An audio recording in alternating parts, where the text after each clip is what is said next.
Bom, então, iniciamos a gravação. Inicialmente, boa tarde, Grego. Boa tarde ao Alan Delon, né?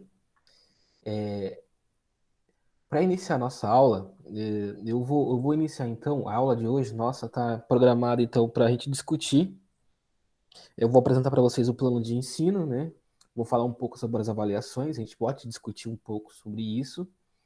E aí nós vamos dar então início ao conteúdo, né? Ao conteúdo é, de noções sobre erro, né? Noções de erro, que já é um conteúdo da nossa disciplina em si, tá bom? É, então, eu vou me apresentar, eu acho que faz necessária a minha apresentação, porque em meio às pessoas que estão matriculadas a essa disciplina, embora alguns, eu acredito que o Alan Delon e o Gregory já estudaram comigo, né? Que estão agora presentes na nossa aula, existem algumas pessoas que estão matriculadas que não são de Nova Chavantina e que não me conhecem. Então, por isso, acredito que faz necessário a minha apresentação. Então, para aqueles que não me conhecem, eu me chamo Maicon, né? Sou o professor Maicon Douglas Ferreira. Sou formado em licenciatura em matemática pela universidade, pelo UNEMAT, né? Universidade do Estado do Mato Grosso. Eu estou dizendo isso porque, se eu não me engano, tem algumas pessoas que são do curso de matemática, de licenciatura em matemática, que estão matriculadas na nossa disciplina, também de Barra do Bugres. Eu sou formado em Barra do Bugres e tenho mestrado em Educação Matemática pela Universidade Federal do Mato Grosso do Sul, campus aí de Campo Grande. E já trabalho com a disciplina de cálculo desde o ano de 2017, quando eu vim aqui para Nova Chavantina. Então aí, estamos se completando, nesse caso, 5 anos. Estão completando 5 anos aí que eu estou trabalhando com essas disciplinas. Além de trabalhar na Unemat, né? Eu também sou professor contratado na educação básica aqui na Nova Chavantina e sou professor formador do curso de licenciatura em matemática pelo Instituto Federal do Mato Grosso, IFMT, né, a UAB. Então eu tenho trabalhado aí nessas três áreas, né, ensino superior, no curso de engenharia civil. Na engenharia civil eu trabalho com cálculo numérico e geometria analítica. Também, esse semestre eu vou trabalhar também a disciplina de probabilidade e estatística no Engenharia Civil aqui na Nova Chavantina. E a disciplina de estatística no curso de turismo. Lá no IFMT eu trabalho a disciplina de laboratório de ensino de matemática, ok? Bom, isso é um pouco das coisas que eu faço aí durante o semestre.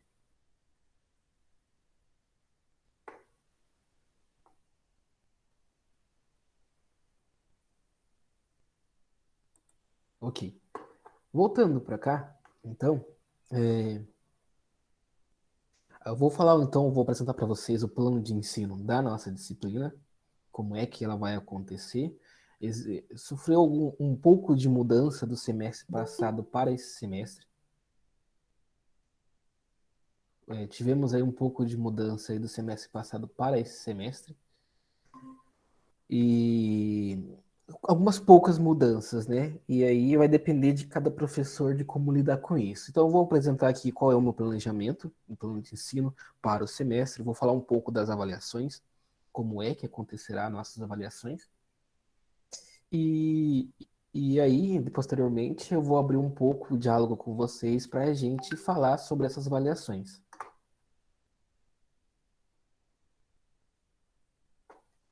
Bom, deixa eu só compartilhar minha tela aqui com vocês.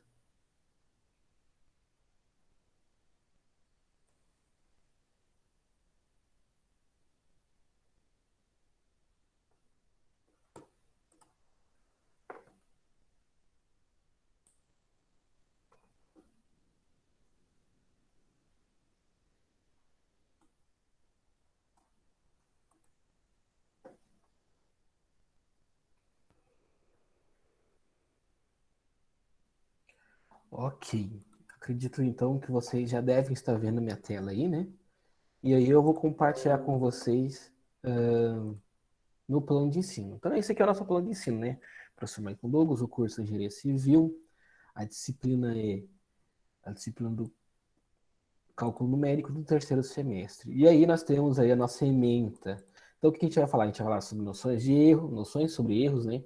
Algoritmos, aproximações polinomiais, derivação e integração numérica, raízes de equações, né? Solução de sistemas lineares e solução numérica de equações diferenciais, tá bom? A metodologia, né? Como é que acontecerão nossas aulas? As nossas aulas, elas são de forma remota, né? Elas serão remota, de forma síncronas e assíncronas. Essas aulas síncronas são essas aulas que toda semana, né? Quando não houver feriado, nós teremos essas aulas aí e todas elas serão gravadas e disponibilizadas aí para vocês. Teoricamente, nós temos aí 4 aulas por semana, mas a questão da total. E aqui entra uma grande mudança, né? Eu vou voltar para cá, vou fixar minha tela para vocês e falar o seguinte: olha, aqui houve então uma grande mudança. Olha, nós temos 60 horas. Se a gente distribuir essas 60 horas por cada semana, não vai dar. 4 aulas não serão suficientes, né? Para a gente teria que colocar algumas semanas mais aulas. Mas acontece o seguinte: nós temos por obrigação, e aí, agora com um novo regimento aí da Unemat, que foi aprovado no final do semestre passado para esse semestre, que nós temos a obrigatoriedade de ter as nossas aulas síncronas, de forma síncronas e gravadas, pelo menos no mínimo 25%. Então, ou seja, 25% das nossas aulas, elas deverão acontecer de forma síncrona, né, tendo vocês ou não aqui, eu gravando essas aulas e depois disponibilizado para vocês. Vocês não poderão, né, assim, o professor deverá ter, né? Não é obrigatório a presença de vocês em todas as nossas aulas. Não é obrigatório. Entretanto, existe a possibilidade de alguns professores colocar essa presença nas aulas síncronas como um modo de avaliação ou como uma das avaliações durante todo o semestre, durante a disciplina, tá bom? Não é o meu caso. Eu vou optar por não pontuar ou por não utilizar a presença das aulas síncronas para nossas avaliações, ok? E aí agora eu vou falar um pouco, eu vou voltar agora então para lá, para minha tela. Eu vou voltar aqui então para a metodologia e falar assim, então vai ter as webconferências, se eu não me engano são 11 semanas, nós teremos aí essas webconferências em 11 semanas, e está prevista aí que pelo menos 2 horas desses encontros acontecerão de forma síncrona, tá bom? E todas essas aulas serão gravadas e disponibilizadas no SIGA. Aí nós temos um prazo limite, se não me engano, nós professores, de 48 horas para que isso aconteça. Okay? Os recursos utilizados são a plataforma, a biblioteca virtual, mesa digitalizadora, nós temos alguns softwares matemáticos, né? Bem como acesso à internet e ao Google Meet. Bom, avaliação. Como é que acontecerá as nossas avaliações? Bom, nós teremos 3 avaliações aí. E essas 3 avaliações já têm datas pré-definidas e agora a gente vai falar um pouco sobre essas datas. Bom, a média final, ela consiste aí pela média aritmética dessas 3 avaliações. Nota 1, nota 2, nota 3. Essas 3 notas serão compostas por uma prova, valendo de zero a 7 pontos. Essa prova ela acontece online. E também uma atividade avaliativa valendo 3 pontos. Essa atividade avaliativa ela vai ser entregue antes, uns 2 dias antes da prova. Vocês terão que fazê-la e entregar num prazo de 24 horas para mim, também pela plataforma Cigar. Tá bom? E assim acontecerá com a nota 2 e a nota 3. A nota 3 tem umas aspas aqui que eu coloquei, ao invés de uma prova, eu coloquei um trabalho. Bom, inicialmente, por ser um planejamento, nós estamos trabalhando com a possibilidade de que essa terceira nota seja um trabalho. Para quem já estudou comigo, já sabe como é que funciona, né? O trabalho consiste na produção de uma videoaula em que vocês pegaram um tema trabalhado em sala de aula e vão aplicar esse tema na área de formação de cada um de vocês. Nós temos aqui pessoas que estão matriculadas na engenharia elétrica, nós temos nessa disciplina pessoas que estão matriculadas na engenharia civil, nós temos nessa disciplina pessoas que estão matriculadas no curso de licenciatura em matemática. E, então, no caso de licenciatura em matemática, a aplicação desse conteúdo seria uma aula envolvendo qualquer tema que nós trabalharmos em sala de aula, tá bom? A média final é a média aritmética dessas três notas, soma-se as três, divide por 3. Se o resultado final for maior, né, igual a 7, esse aluno, esse estudante, é considerado aprovado. Se for estritamente menor que 7, maior ou igual a 5, este aluno ele vai então estará considerado apto para fazer a prova final. E o que seria a prova final? Seria uma prova, e aí nos últimos dias do semestre, que vai conter aí, vai versar sobre todos os conteúdos que foram trabalhados durante a disciplina. Se a média final da, se a média dessa prova, dessa PF, for maior ou igual a 5, maior ou igual a 5, então esse estudante está considerado aprovado. Agora, se a média final for estritamente menor que 5, então ele é considerado reprovado, tá bom? Nós temos um horário de atendimento. O que seria esse horário de atendimento? Seria, então, para auxiliar vocês na resolução das listas de atividades não avaliativas. Então, o que eu coloquei aqui? Né? Eu coloquei que o nosso horário de atendimento, embora nós tenhamos aí a obrigatoriedade de pelo menos aí 25%, que daria aproximadamente 2 aulas por semestre de forma síncrona, eu estarei disponível para a turma durante essas 4 aulas, né, das 2 às 6 horas, para tirar dúvida das atividades não avaliativas. Né, isso aí no horário disponibilizado para a disciplina. Então, das 14 às 16 horas, né, na semana em que a nossa disciplina não contém nenhum feriado, né, no dia da nossa aula, então eu estarei disponível nesse período, depois das aulas síncronas, para ajudar vocês na resolução de listas de atividades que eu vou passar para vocês. Geralmente isso vai acontecer todas as aulas nossas que têm o conteúdo teórico. Então, por exemplo, hoje, provavelmente nós já vamos ter uma lista de atividades que eu vou disponibilizar para vocês. Ok? Eu coloquei recursos aqui, mas não é recursos, eu vou até corrigir aqui, é cronograma.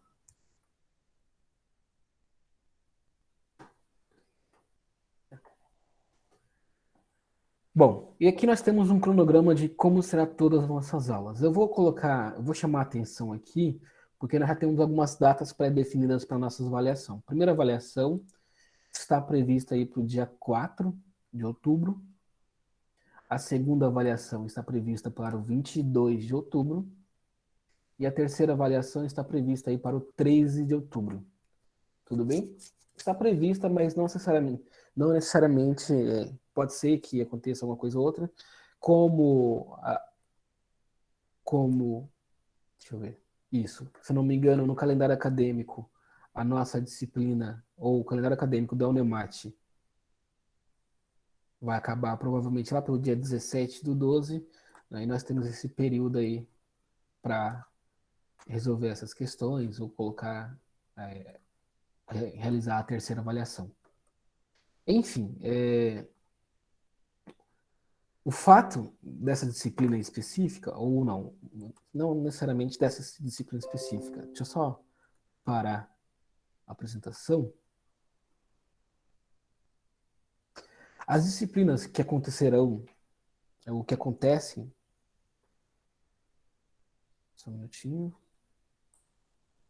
As disciplinas que acontecem aí na segunda-feira, ela terá uma quantidade de dias reduzida para trabalhar os conteúdos. Lembrando, é obrigatório que tenhamos aulas síncronas 25% desse conteúdo ou desse tempo e trabalhar esse conteúdo nessas aulas síncronas. E aí, para segunda-feira, para essas disciplinas de segunda-feira, nós não temos muita folga no calendário. Então, provavelmente a gente vai seguir aquilo, tentar seguir o máximo à risca daqueles conteúdos. Até porque nós não temos folga nesse, nesse calendário acadêmico para segunda-feira, né, em relação a alguns imprevistos que venham acontecer, tá bom? É, eu acho que é isso em relação ao plano de ensino e em relação às avaliações. Vocês gostariam de fazer alguma pergunta em relação ao que eu propus para vocês? Querem perguntar algo, falar alguma coisa, ou a gente já pode iniciar a nossa aula? O professor, Oi. como é que funciona as avaliações online ali? Então, as minhas avaliações online, no meu caso, como a minha disciplina não tem muitas pessoas matriculadas, eu disponibilizo para vocês uma prova em PDF, vocês baixam o PDF, resolvam no caderno de forma escrita, né? E aí vocês vão ter que tirar uma foto, salvar essa foto em PDF e enviar para mim pelo SIGA. Existem alguns aplicativos de celular mesmo, que já faz isso automaticamente. Você tira foto, vai tirando foto, ele já vai junto toda essa foto em um arquivo só, salva em PDF, e você pode compartilhar esse PDF. Você pode compartilhar esse PDF, por exemplo,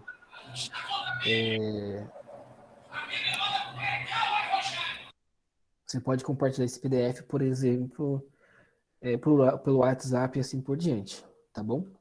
Só um minutinho, deixa eu só ver uma coisa aqui.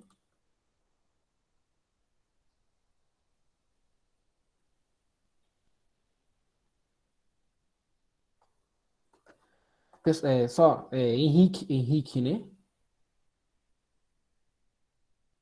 Você me ouve, Henrique? Henrique, eu tô olhando aqui, ah, você não está matriculado. É Pedro Henrique, né? Ou não?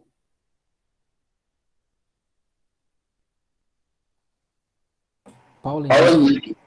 Ah, sim. Paulo Henrique. Ah, ok, então tá sim. Desculpa. Ok. Então eu vou continuar aqui a nossa apresentação aqui para eu não tá como apareceu apenas Henrique, né? E aí eu tava olhando que não estava matriculado, mas enfim, agora está. Paulo Henrique. É, então, a ela, aí no caso vocês pegam a prova, né, vocês copiam a pergunta, resolvem ela no caderno, uma folha, não sei, e aí vocês enviam para mim pelo próprio Cigar. A prova, ela vai ter duração de 4 aulas, então ela vai começar às 14 horas e vai terminar impreteritamente às 18 horas, às 6 horas. Então, vocês terão apenas o prazo da nossa disciplina para resolver a prova, tá bom? Então, todos vocês, no dia, tem aquele dia já específico, já se preparem para esse momento, que vocês terão apenas esse prazo para resolver a avaliação de vocês, ok? As listas o senhor avaliou alguma coisa? Eu vou dar, geralmente, é porque assim, vai ter lista não avaliativa e uma lista avaliativa. As não avaliativas, eu não vou nem olhar para elas. Eu só vou olhar para listas avaliativas. E aí, uns 2 dias antes da nossa avaliação, eu vou disponibilizar no SIGA essa lista, né, contendo 10 questões. Possivelmente 10 ou 5, né? Porque no cálculo numérico, os cálculos são enormes. E entre 5 e 10 questões. E aí vocês terão um prazo de 24 horas para responder essas questões e enviar para mim novamente. Já as atividades não avaliativas, elas acontecerão todo o final das aulas síncronas. né? E aí, nessas atividades não avaliativas, eu não vou avaliar elas. Entretanto, eu vou ficar à disposição para vocês durante o período da nossa aula, para que a gente pudesse, então, tirar algumas dúvidas sobre a lista de atividade. Ok? Já na atividade avaliativa, eu não vou tirar dúvida nenhuma, até porque ela é avaliativa.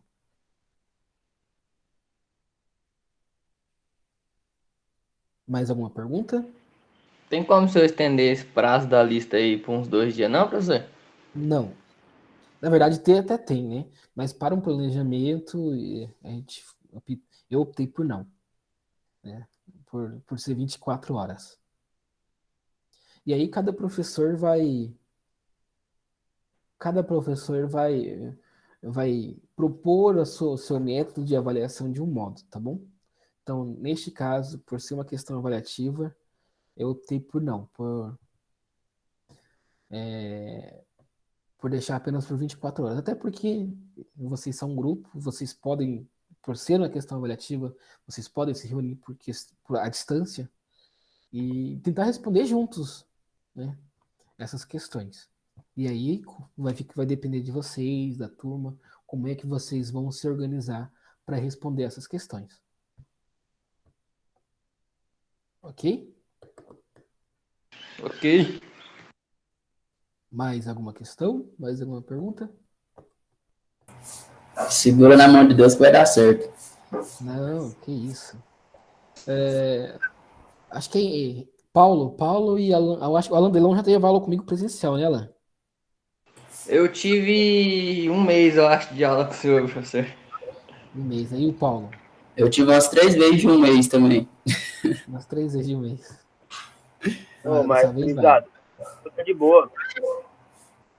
Então vai dar certo, gente. A questão é assim, é, geralmente, eu costumo dizer assim, que as pessoas que vão comigo até o final do semestre, geralmente são aprovados. Então tentem não desistir no meio do caminho, né?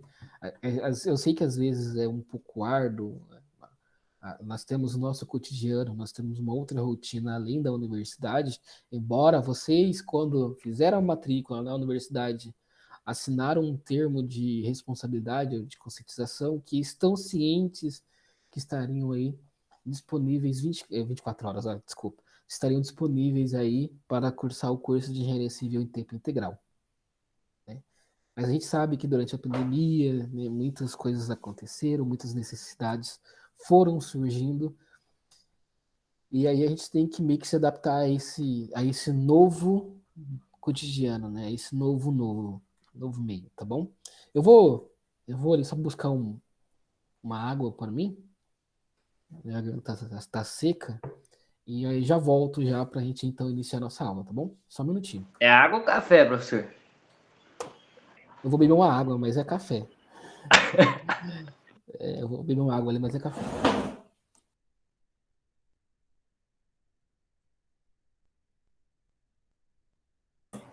Ô, galera, como é que ficou em relação às aulas? Vai ter que acompanhar elas online, sincronicamente ou pode assistir depois? Pode assistir depois, pô. Ah, tá. Então, desde que o professor colocou que a aula vai ser síncrona, não precisa necessariamente não precisa estar presente. Precisa não. Ah, beleza. Valeu.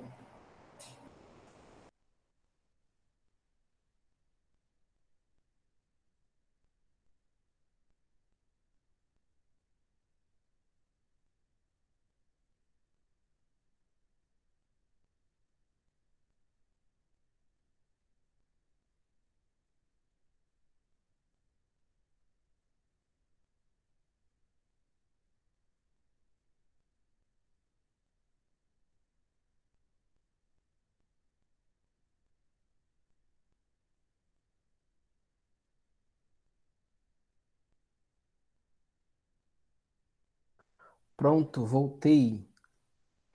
Rapidão. Então vamos lá então. Querem perguntar mais uma coisa? Querem tirar mais alguma dúvida sobre isso? Ou a gente já pode iniciar então nosso conteúdo? O Alan, ele sugeriu, né? Professor, vamos ver. Eu vou olhar, por enquanto, pelo Professor, planejamento. Oi, desculpa, tava fora aqui que eu tô no meu serviço. sim. Mas como ficou só a respeito da avaliação por cima, vai ser 3 avaliações? Isso, vão ser 3 avaliações. É, Certo. são 3 avaliações. Então, cada avaliação é dividida em outras 2 avaliações. Uma prova online e uma atividade avaliativa. A prova já tem dias determinados, marcados, inclusive, eu mostrei agora, e aí depois você pode entrar no Cigar, já tem as datas da prova marcada.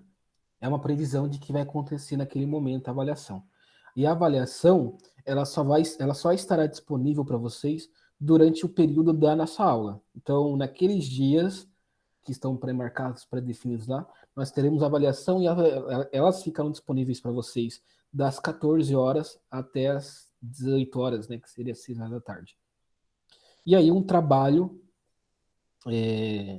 avaliativo, que seria uma lista de atividades valendo 3 pontos cada uma, tá bom? Então, a nota 1 vai ser uma prova e um trabalho, a prova valendo 7, o trabalho valendo 3.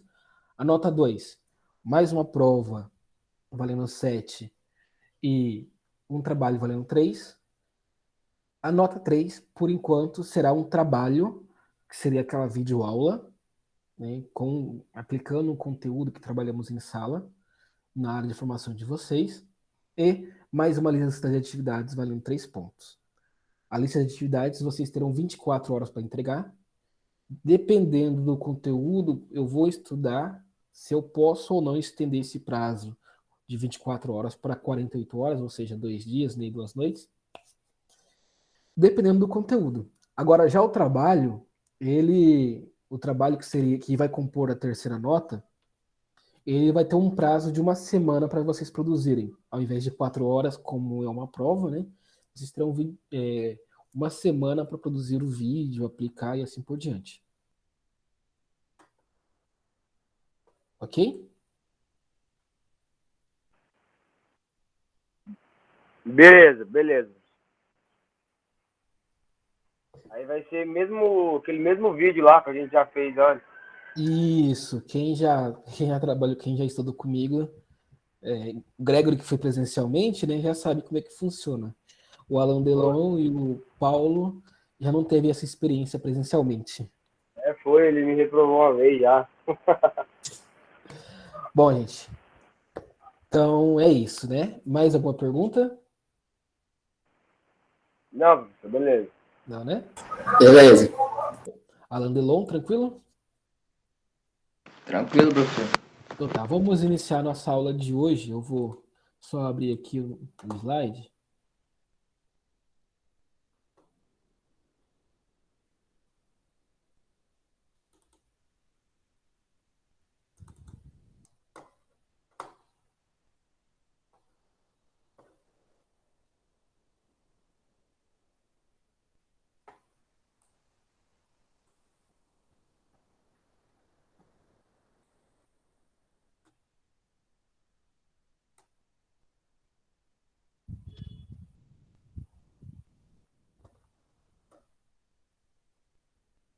Bom, acredito que vocês já estão vendo minha tela, então eu só vou aumentar aqui então o PowerPoint.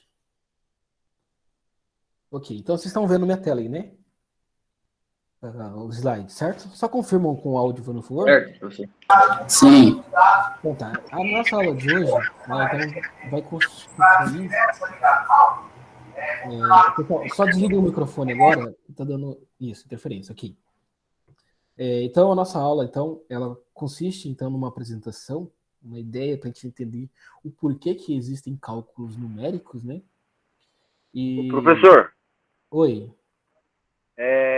tem gente lá no grupo pedindo o link. Poderia enviar o link pra gente, fazer um favor aqui no chat? ok, só um minutinho.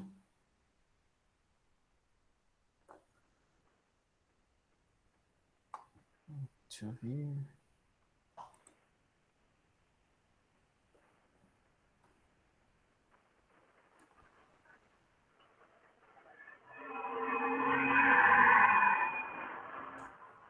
Ok. no chat aí, tá bom? Professor, falando nisso, tem um grupo de WhatsApp da Não matéria? tem, bom, não tenho ainda, né? Se vocês quiserem criar um e me colocar lá no grupo, sem problema nenhum. Eu não vou ficar responsável sobre isso, né? Mas é interessante que a gente tenha, e aí até mesmo para atendimento, né? Para tirar algumas dúvidas, o WhatsApp às vezes é mais direto que a plataforma ou depois da nossa aula síncrona. Ok? Ok.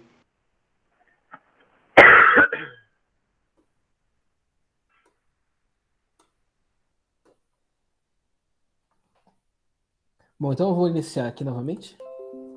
Assim que, Gregory, que a pessoa entrar, você me fala, por favor, querer entrar? Porque aí eu vou ter que parar a apresentação e voltar e aceitar o pedido de solicitação, tá bom? Ah, beleza.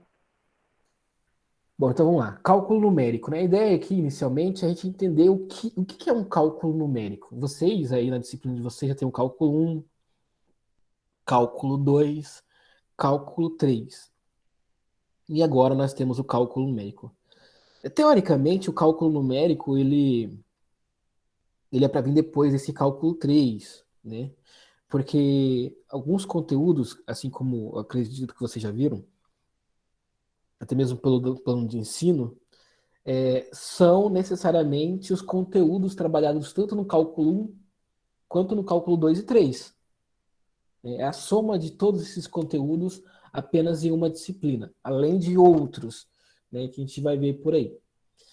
E, e aí, mas o modo como ele é trabalhado aqui, ou como ele é tratado no cálculo numérico, ele é totalmente não é que seja totalmente diferente, mas é um modo diferente como nós trabalhamos de forma analítica nessas outras três disciplinas.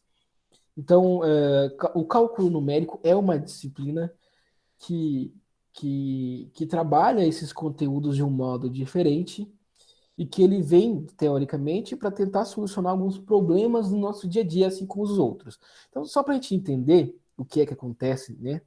Eu trouxe um exemplo aqui.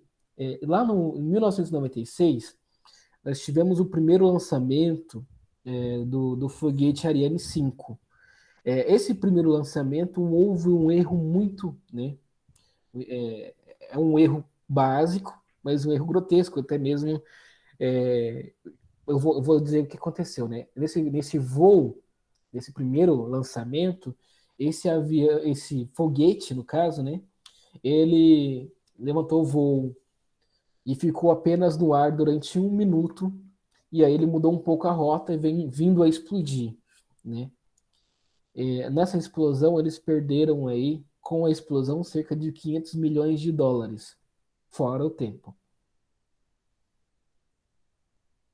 Mas o que é que deu de errado nesse foguete, nesse Ariane 5, que fez com que ele explodisse com 1 minuto de voo?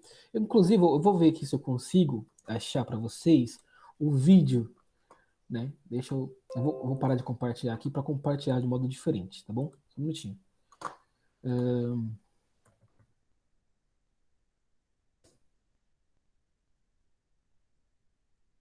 Vou colocando já, só um minutinho.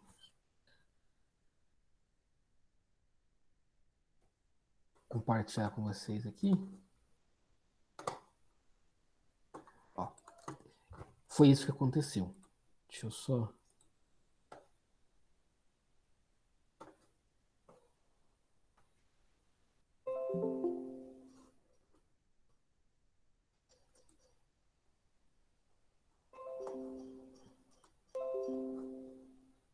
Bom, eu vou aumentar a tela aqui.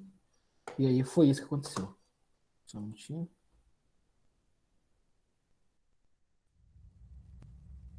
Esse é o foguete em questão. By the early hours of the morning of the 4th of June, Ariane 5 stood proudly on Ela 3, waiting for the final countdown.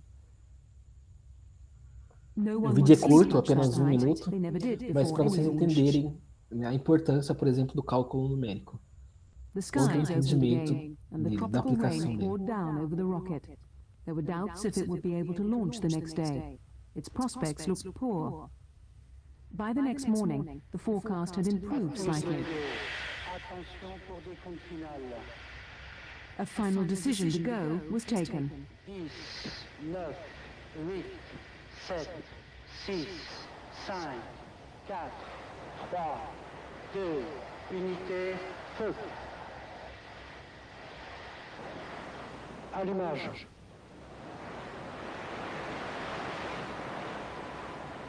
Décollage.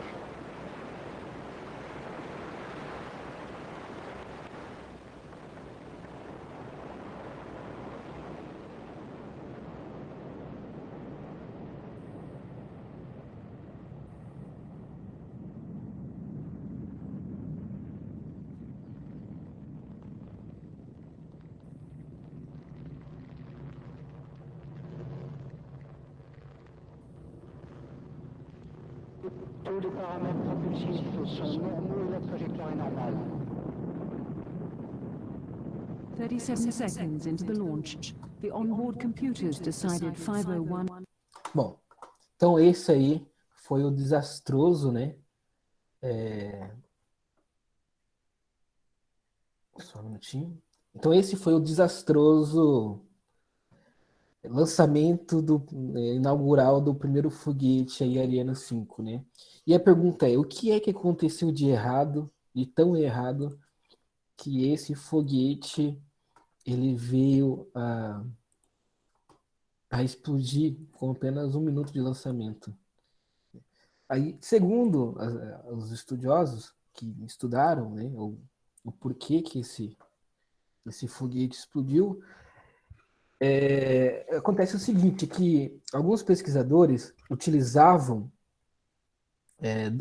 alguns computadores, mas com linguagem de programação, com duas fontes, vamos pensar assim. Nós temos aí o que nós chamamos de 64 bits, né?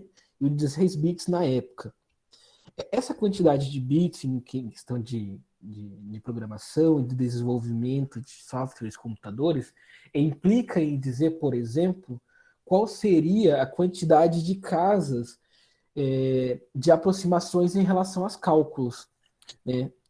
O mais atual é o 64 bits, então a aproximação seria maior do que o 16 bits.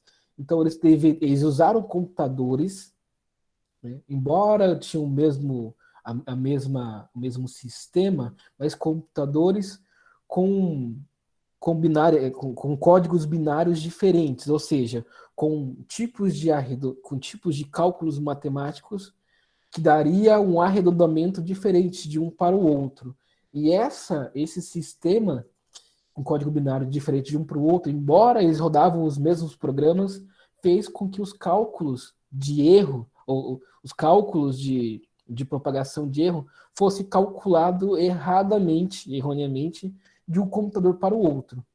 E isso fez com que, olha só, um sistema, dois computadores, um com 64 bits e outro com 16 bits, um erro primário, considerado aí, vou pensar aí por esses pesquisadores, fez com que eles perdessem, naquele momento, 500 milhões de dólares, né, com a explosão do foguete Ariane 5. E essa questão aí da quantidade de aproximação, de aproximações e de cálculos, né? Tentar calcular a propagação de erro, tentar calcular valores aproximados, é o que nós chamamos de cálculo numérico. A ideia dessa disciplina é que a gente então construa alguns cálculos, alguns métodos numéricos a partir de dados numéricos para tentar resolver uns problemas do dia a dia. Então, a disciplina por si só, o cálculo numérico, é um conjunto de métodos, né, utilizados para obtenção de resultados de problemas. E esses métodos que são utilizados, eles não acham uma solução exata. Eles até acham, de vez em quando, algumas soluções exatas, né? Mas, na sua maioria, as questões que nós trabalhamos nós resolvemos essas questões, nós resolvemos e desenvolvemos esses métodos para encontrarmos valores aproximados, né? E aí, então, consiste de algum modo assim o seguinte, eu vou fazer um spoiler aqui, por exemplo. O cálculo de integral, o cálculo de derivadas e assim por diante, vocês trabalham de modo algébrico, né, com algumas deduções e aplicações de métodos analíticos. Aqui não. Aqui nós vamos tentar, de certo modo, trabalhar com alguns valores numéricos para obter o mesmo resultado, como se fosse de forma analítica, mas através de dados, e assim por diante. Então, esse conjunto de métodos, né, eles são utilizados para resolver e consiste do seguinte modo. Primeiro, nós temos um problema físico. A partir do problema físico, a gente vai fazer uma modelagem matemática, né? Essa modelagem matemática vai, de certo modo, encontrar a resolução de um problema. E essa resolução, ela é aproximada. Tá bom?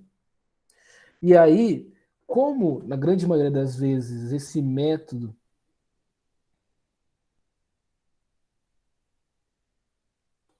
Como na maioria das vezes esse método ele encontra valores aproximados, é preciso então fazer o que nós chamamos de arredondamento ou truncamento. E é aí exatamente onde está a questão, por exemplo, do erro ou da propagação de erros de cálculos matemáticos, né? Imaginem vocês, uma calculadora científica ela tem capacidade muito menor para cálculos matemáticos de um computador. Se a gente, por exemplo, pegar o número π e tentar definir o número π pela calculadora científica, a gente vai ter uma quantidade de casas consideráveis. Já, se a gente pegar esse mesmo número π e tentar resolver pelo computador, então, por conta da capacidade do computador de ter uma maior capacidade de casas, maior capacidade de armazenamento, o número representado pelo computador, teoricamente, vai ser muito mais preciso em relação ao π do que o número calculado pela calculadora científica. E aí, se a gente fizer um cálculo qualquer, utilizando o π, tanto pelo computador quanto pela calculadora, os valores finais serão diferentes, até mesmo por essa questão de arredondamento e de truncamento. E isso é muito importante, né? Então, eu vou trazer aqui um exemplo bem tranquilo, né? Calcular integral abaixo. Imaginem vocês aí, a integral deve ser no cálculo 2. Primeiro, limite derivada, integral provavelmente no cálculo 2. Nós temos aí uma função f de x dx, né, que varia aí de 2 até 5. Então, imagine que essa função f de x é x ao quadrado.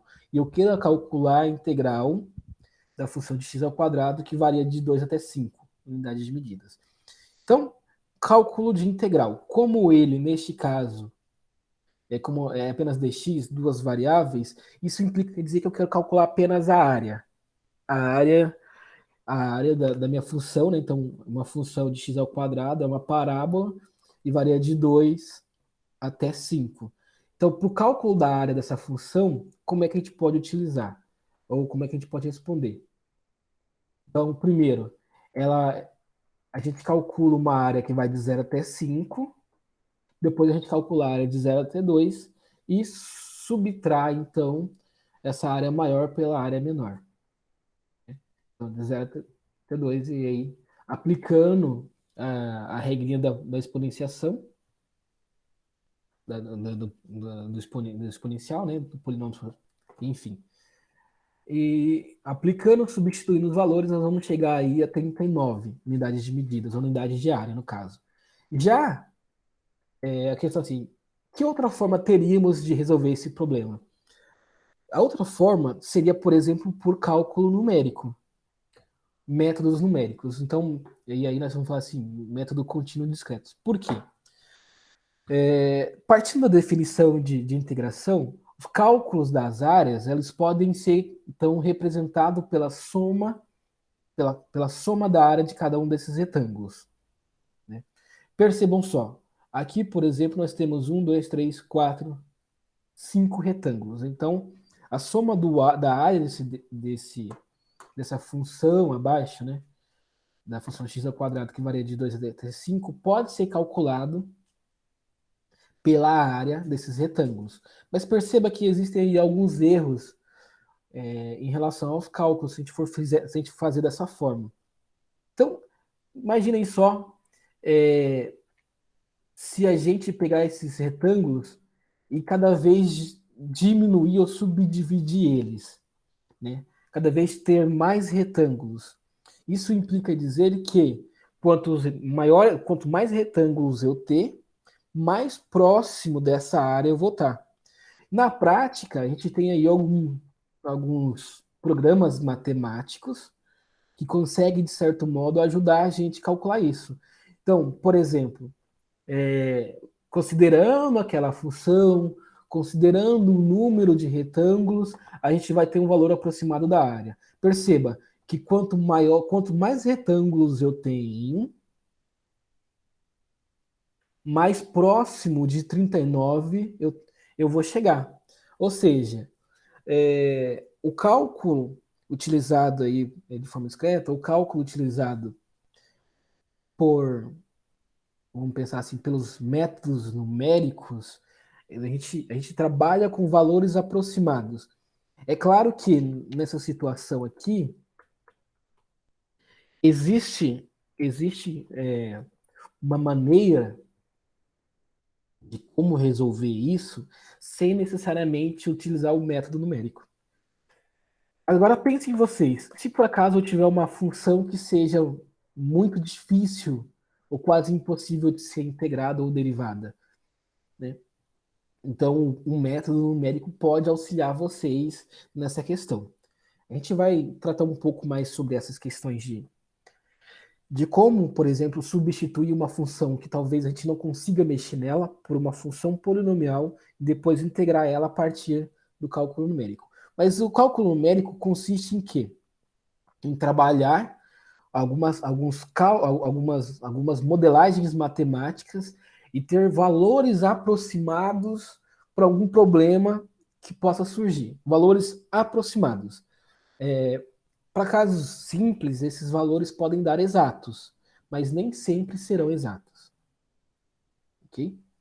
Então, olha só, tecnicamente, né, esse errado, existe um erro, né? Por exemplo, quando a gente calcula a área ali por meio dos retângulos, existe um erro que só, porque o cálculo da área é abaixo da curva, né?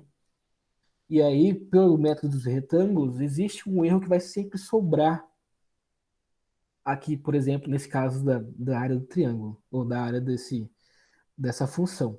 Mas perceba que quanto for aumentando essa quantidade de retângulo, esse erro ele fica cada vez menor.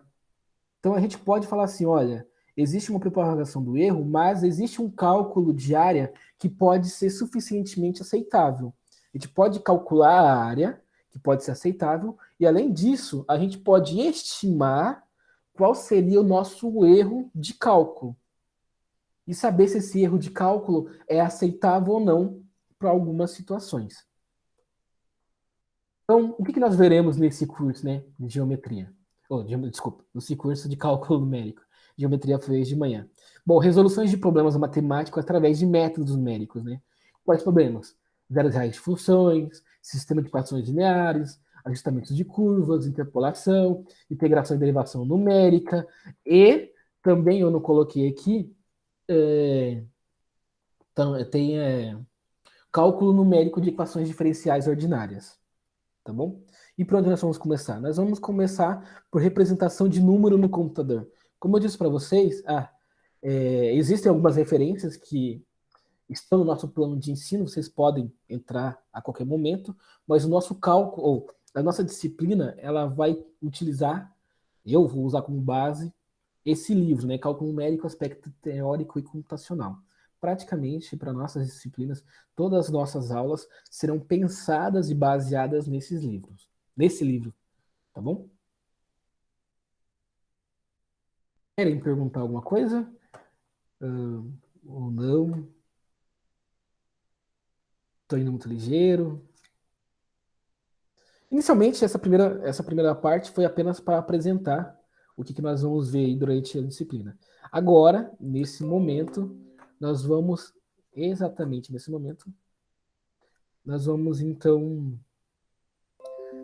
a falar um pouco dessas representações no computador.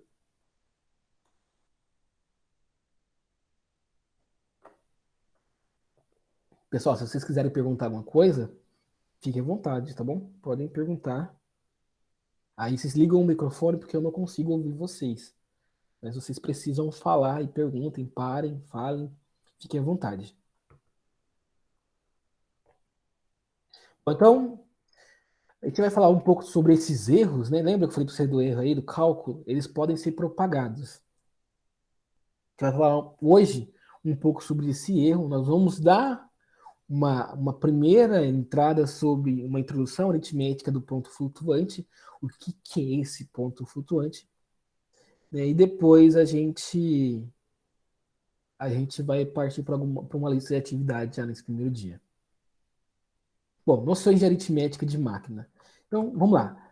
O π, nós sabemos que o valor do π, ele é um número infinito, né? Então, perceba, olha só a quantidade de casas, quantidade de números. Esses dias atrás, acho que umas semanas atrás, foi publicado que um computador, não sei se canadense ou norte-americano, não lembro muito bem, conseguiu definir 2 bilhões de casas decimais depois do número 3 do valor de π, e tentando ainda achar esse valor exato de π. Ainda existem supercomputadores tentando fazer isso.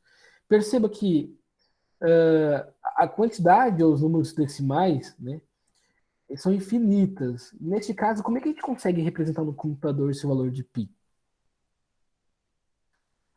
Então, quando a gente pega esse valor e usa e coloca ele no computador, o computador, teoricamente, não vai conseguir trabalhar com essa quantidade máxima de casa. Existe uma quantidade de casa que cada computador trabalha, ou que cada sistema operacional trabalha. E aí vai depender do sistema e com qual sistema, com qual programa, vamos dizer assim, com qual algoritmo cada computador trabalha. Vai depender da memória, da quantidade da memória, para que esse computador represente esse número π por um número exato. Embora o π seja infinito, é preciso que o computador faça essa definição como finita. E aí, quando ele pega esse número infinito e transforma, teoricamente, em algo finito, ele começa a propagar o erro. Ou seja, a quantidade de casa que ele desconsiderou é o erro que é propagado nos cálculos que, por exemplo, estão relacionando π.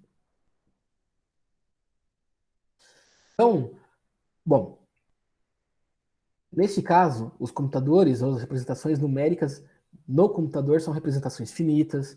Essas representações finitas são chamadas aí de números de ponto flutuante, e existem aí algumas operações que podem ser realizadas com ponto flutuante. Como é que funciona isso, né? O computador, né, ele não trabalha com o sistema com base 10 como nós trabalhamos hoje, né? Um sistema decimal com base 10. Os computadores, eles trabalham com base binária. O que insiste em dizer assim? Como assim base binária? Quer dizer assim, o seguinte, que nós pegamos um número na base 10, por exemplo, sei lá, 570, o computador pega esse número, converte em um sistema de base 2, base binária, ou seja, no computador, dentro, internamente dele, só trabalha com números 0 e 1. Então ele vai pegar esse computador, vai pegar esse número 576, vai representar esse número de forma binária, ou seja, 01, 01, 01, sei lá. Esse é um exemplo. Vai fazer os cálculos, né, lá no sistema binário. Depois de feito os cálculos no sistema binário, ele vai e converte novamente o resultado final na base 10. Mas isso, como os computadores hoje, os calculadores têm memórias boas, tem bons processadores, isso é quase que instantâneo, né? Parece que a gente não consegue perceber, mas isso é o que acontece internamente no computador. Ele pega uma base 10, converte para a base 2, faz toda a operação na base 2 e depois converte novamente para a base 10. E aí é preciso, em alguns casos, nem todos os números da base 10 têm representação finita na base 2. E aí é preciso, então, nesse caso, fazer um outro arredondamento para conseguir trabalhar com esses números. E aí, esses arredondamentos são o que nós chamamos de números aproximados. E aí é onde são propagados os nossos erros. E provocados até por computadores. E esses erros causam danos sérios. Assim como nós vimos, por exemplo, no lançamento do foguete, né? Um sistema operacional trabalhado com 64 bits e o outro, se não me engano, foi com 16 bits, causou uma explosão com prejuízo de 500 milhões de dólares. Imagina isso em 1996. Né? Isso era muito dinheiro. Então são coisas que é preciso ser pensado. Essas propagações de erro feito, a gente é induzido a pensar que tudo feito pelo computador é um cálculo certo, né? Por quê? Porque é feito pelo computador. Mas não. Esses erros acontecem por conta dessa conversão de base ou por conta de algum tipo de arredondamento. Nós temos aí alguns erros que são pensados, né? O que são erros, né? Como são calculados os erros? Para que servem esses erros? Então nós temos aí, por exemplo, na engenharia aqui, algumas coisas que devem ser pensadas antes de ser colocado em prática. Os erros devem ser pensados com cautela. E a ideia agora, com essa aula, é que a gente comece a pensar, então, um pouco sobre esses erros. Bom, quais são esses erros, né? Que tipos de erros que existem? São os erros inerentes, nós temos os erros de truncamentos e os erros de arredondamentos. Bom, os erros inerentes são os erros que o usuário não tem condições de evitá-los. Né? Então, por exemplo, calcular o comprimento de uma circunferência. O comprimento de uma circunferência é 2 vezes π vezes r. Como π é irracional e é um número infinito, ele não pode ser calculado exatamente no computador. O π é preciso fazer uma aproximação pelo próprio computador. O computador faz essa aproximação. Então já existe aí um erro por aproximação do próprio π realizado pelo computador. Né? Existe um número de quantidades máximas que o computador consegue calcular. E é isso que ele vai fazer. Esse é um tipo de erro que a gente não tem controle, não conseguimos evitá-los. Nós temos o erro de truncamento. Né? São erros que surgem quando substituímos um processo matemático infinito por parte dele. Pois, na implementação de algoritmo numérico no computador, podemos realizar apenas um número de operações aritméticas. Esse número, ou esse erro de truncamento, é o erro né? Vamos pensar assim, né? Ele é o erro mais utilizado pelo computador. Ele faz um truncamento do que um arredondamento, né? Ele troca uma série infinita por uma série finita. Por exemplo, nós temos o E de x. O E de x, o euclidiano, né, número de Euclides E, ele... Euclides não, desculpa, Euler, né?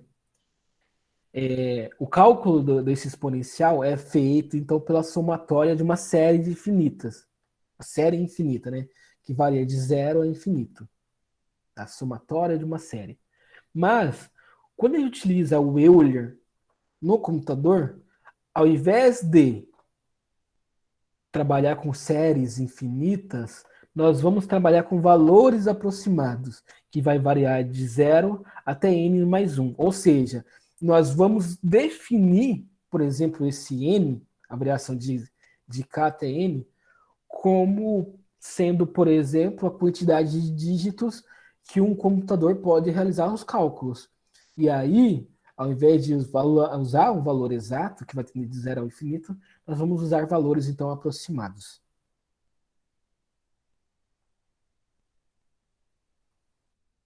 Bom, erros de arredondamento. Eles são cometidos pelos computadores ao realizarem operações aritméticas. Isso se deve ao fato de que um computador possui uma palavra, ou um local de armazenamento de dados, de tamanho finito e, consequentemente, só consegue representar subconjuntos finitos de números racionais.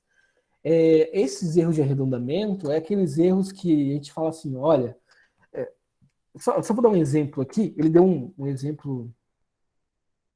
Não, depois eu dou um exemplo. Na aula que vem eu vou dar um exemplo de erros de truncamento. O erro de arredondamento, esse erro é o que nós comumente utilizamos para o nosso rendimento, no dia a dia. Então, por exemplo, você tem lá 5,6, né? Tem lá 5,6, ou mesmo o pi, 3,14. Se eu quero arredondar o pi para um número inteiro, o 3,14 ele está mais próximo do 4 ou do 3. Bom, por ser o número 1 depois da vírgula, ele está próximo do 3. Então eu vou arredondar ele para o 3, não para o 4. Então esse método de arredondamento, esses erros de arredondamento, é o que nós mais utilizamos atualmente. Bom, acontece o seguinte, que esses erros, né, nós conseguimos, de certo modo, precisar ou representar esses erros de método numérico. A ideia é assim, a gente consegue, de certo modo, mensurar que erros são esses, quais são esses erros, ou o valor desse erro, e se esse erro ele é aceitável ou não para algumas situações.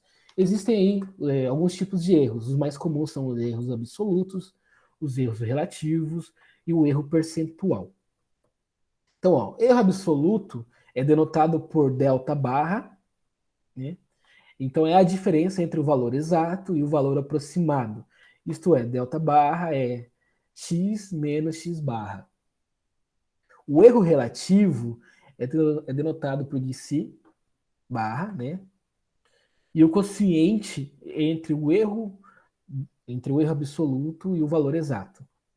Então vamos pensar assim, é a diferença, né, o erro relativo é a diferença do erro absoluto por erro aproximado, dividido, do valor absoluto por valor aproximado, dividido então pelo valor absoluto. E aí, se a gente quer saber a percentual desse erro, a gente multiplica esse erro relativo por 100. E aí, feita a multiplicação, a gente consegue achar a porcentagem ou estimar o erro dos nossos cálculos. Então, por exemplo, exemplo 1.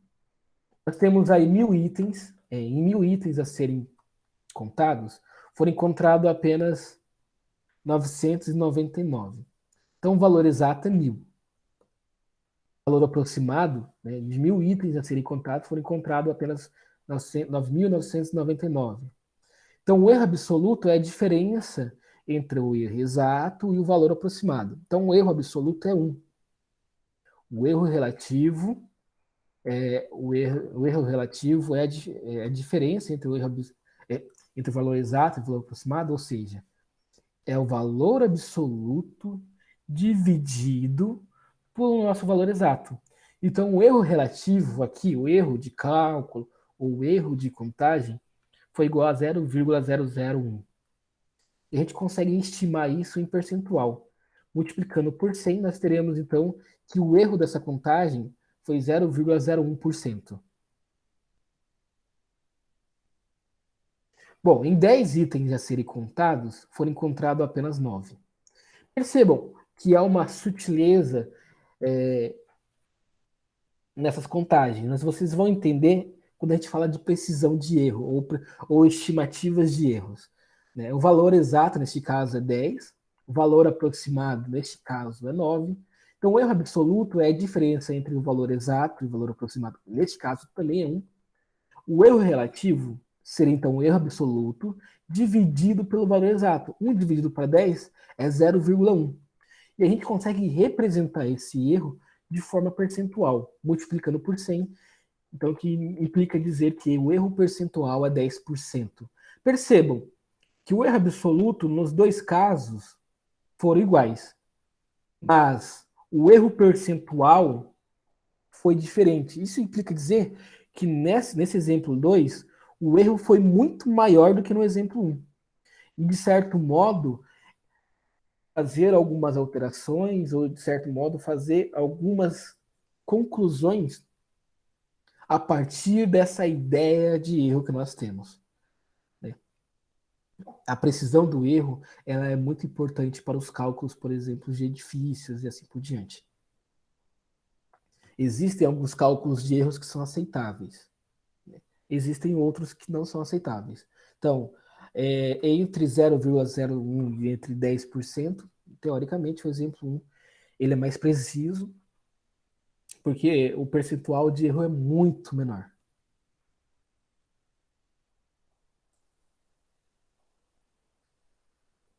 Bom, e aí, nós vamos fazer aqui uma revisão de mudanças de base. O que nós chamamos de mudança de base? Bases, na verdade, um número pode ser representado em diferentes bases. As mais tradicionais são as bases binárias, decimal, hexadecimal. 16, é a base 16. E acontece o seguinte, no nosso caso aqui, como eu disse para vocês, nós trabalhamos com a base decimal e o computador com a base binária. E neste caso, o computador já faz a conversão automaticamente. Então, como é que ele faz? Por exemplo, nós temos o número 11 aqui na base 10.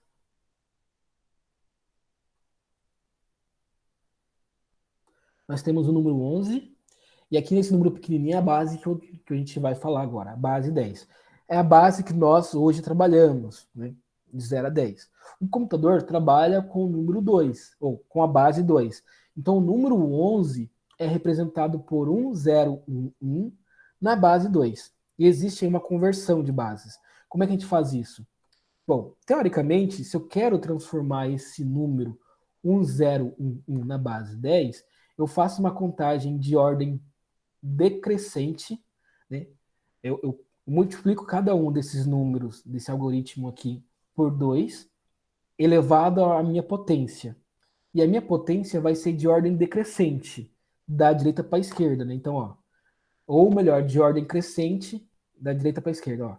Então, 2 elevado a 0, a 1, a 2 e a 3. Então, 2 elevado a 0, 2 elevado a 1, a 2 e a 3. Multiplico essas potências, resolvo ela, somo, a gente consegue encontrar, então, o nosso número na base 10. Da base 2 para a base 10. Da base 10 para a base 2, como é que a gente faz? A gente divide esses números por 2. Então, 25 dividido por 2, então vai dar 12. 12 dividido por 2, 24. 24 dividido, 24 menos 25 vai sobrar 1. E agora eu divido 12. 12 dividido para 2 vai dar 6. Então, 6 vezes 2, 12. O resto é 0. Então, percebam, o que eu vou usar aqui é o que nós chamamos de resto ou da sobra. Vou dividir todo ele até resultar em 0 ou em 1. E aí eu vou organizar esses números, né, de trás para frente. Logo, 25 na base 10 é igual ao número 11001 na base 2, na base binária. Bom, e no caso de números fracionados?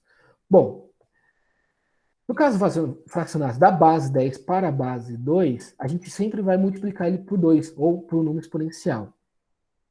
Lembrando, agora a contagem é da esquerda para a direita, né? E como trata-se de um número fracionado, a gente vai multiplicar, a nosso expoente vai ser negativo. Menos 1, menos 2, menos 3 e assim por diante. Percebam que aqui o número é 0. Então, para trabalhar com conversão, a ideia, se eu tivesse, por exemplo, 25,110, a gente separava 25, fazia a conversão apenas de 25, depois a gente fazia desse número fracionário, 0,10, ou 0,110, ou 0,11, né? Neste caso aqui. E aí eu vou enumerar esses valores, né, de ordem crescente, mas agora com expoente negativo, resolvo cada um deles e encontro, então, o meu número decimal, o meu número fracionário na base 10. Já da base 10 para a base 2, a gente multiplica por 2. Então, toda vez a gente vai multiplicando por 2, ó. 75 multiplicado por 2 vai dar 1,5. E aí a gente tira os números inteiros e vai multiplicando apenas os números fracionados. Então, 0,75 multiplicado por 2 tira o número 1. Esse já é o nosso primeiro dígito. E multiplica apenas o 0,5. 0,5 multiplicado por 2 é 1. Tira o número 1, que vai estar aqui, vai sobrar 0. 0 multiplicado por 2, 0. Quando zerar essa multiplicação nossa, acabou a nossa conta. Então, 0,75 na base 10 é igual a 0,110 na base 2. Bom, mais um exemplo. 3,75. A gente tira o 3, faz a conversão do 3 apenas sozinho. Depois a gente tira o 75, faz a conversão apenas do 75. Depois soma o 11 mais a conversão da base 75. 11 mais 0,110 na base 2. Bom, e aí pergunta, quantas formas diferentes temos de representar o 0,3? Temos infinitas fórmulas, né? E qual é a mais utilizada para representar no computador? É a notação científica. Né? Geralmente, nas anotações científicas, os nossos números decimais. Eu não vou continuar aqui, vou deixar essa aritmética do ponto flutuante e vou parar por enquanto a nossa aula por aqui. Vou parar por enquanto a nossa aula. Até porque já está ficando muito extensa. E eu vou disponibilizar essa aula no SIGA. Junto com essa aula no SIGA, vou disponibilizar também uma lista de atividades. Tá bom? Então, para essa primeira semana, nós temos essa aula. Ela está disponível, ela vai ficar disponível assim que o Google disponibilizar para a gente, né, essa aula de agora.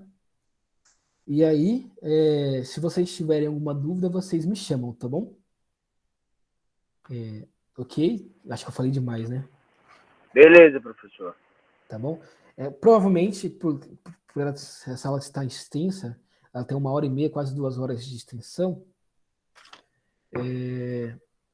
ela vai demorar um pouco para carregar. E eu não vou conseguir subir ela para o YouTube, ela vai ficar apenas com o link do Google. E vocês só vão ter acesso a partir do momento que só vão ter acesso ao vídeo da aula de hoje com o e-mail da Unemat. Tá bom? Querem perguntar alguma coisa? Tayane, você entra depois, né? Um pouquinho.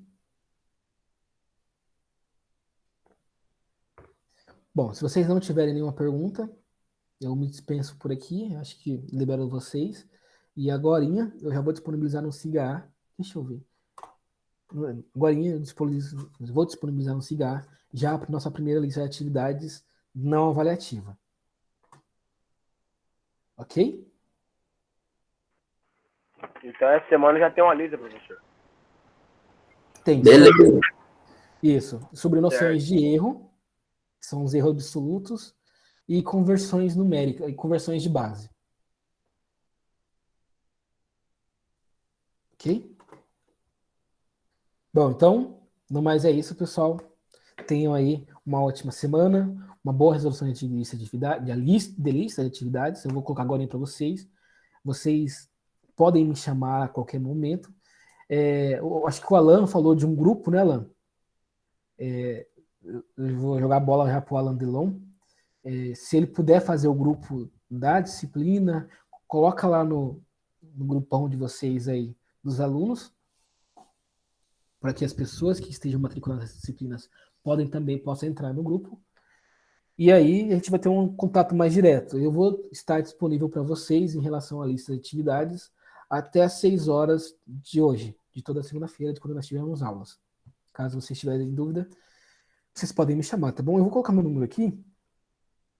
Aí você adiciona lá, tá, Alan? Alan Delon. Beleza, professor. Então valeu, professor. Então tá, valeu, até mais. Tenha uma ótima semana. Obrigado. Falou, igualmente. boa semana.